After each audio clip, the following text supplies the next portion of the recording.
If you look up the word emotion, just online through Google, through AI, if you go look up emotions and how to do it, there's all this conflicting information.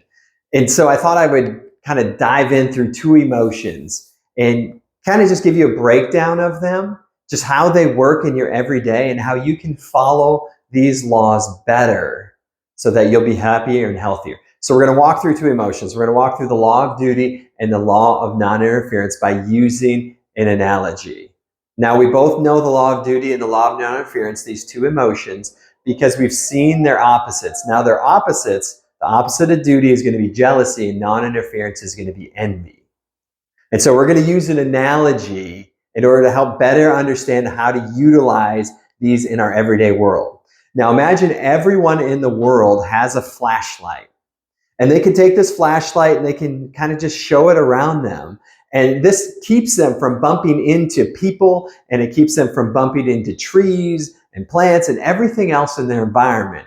But you have individuals that like to just block that light. They like to put their hand in front of it, and they run into people and they run into trees and they blame the tree and they yell at the people and they get angry and upset, and they're blaming everyone else for the problem of them keeping their hand in front of that flashlight. And now we have to determine, is it my duty to go and remove the hand in front of their own flashlight? And if it's not my duty and I go try to do that, I am now going to interfere in their world. And if I interfere in their world, what's going to happen? Now I'm going to see anger. So the opposite of non-interference is envy. So if I use the negative emotion of envy and I go remove their hand and violate it using jealousy, I remove that. I'm going to get a negative emotion, which is anger.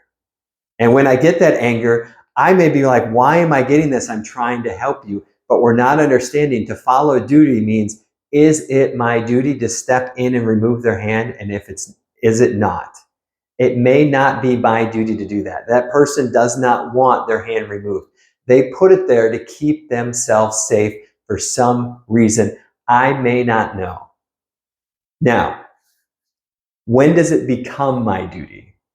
To take this for example, say I have a flashlight and someone's got their hand over it, and this hand is actually them violating the law of nourishment. And they come into my practice asking how to get healthy. Now it becomes my duty to remove their hand by teaching them the law of nourishment.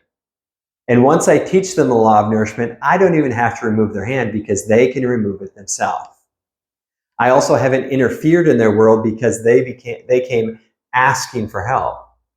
Another way for non-interference is to ask them, just be like, hey, would you like me to just give you a hint at how to remove that hand so you don't keep running into things?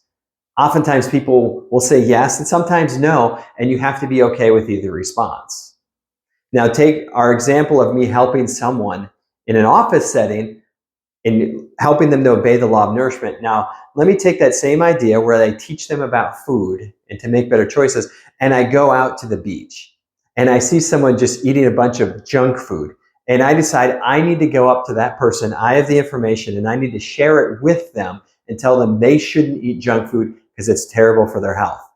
Well, they have their flashlight and their hands in front of their flashlight. They don't want anyone to come and remove it from them. And if I go in there and interfere in their world, thinking it's my duty to help them, they're not asking for the help. They don't want the help. They're going to get angry and tell me to go away. And what right do you have to tell me how to eat? I can eat how I want to eat. I know what I'm doing. And so I violated the law of duty because they didn't ask me to come into their world and do that. So you got to know, when is it my duty to step in and help someone remove their hand? When is it my duty to interfere? But you're really not interfering if it is your duty. Now, if you go in, like I'm interfering in that couple's life on the beach, if they have a bunch of food, I'm interfering in their life by neglecting not neglecting my duty, but by not doing my duty, because it isn't my duty at that time. So if my duty is distorted and I interfere, I'm going to get reciprocated on that. And so that's how you follow those two laws.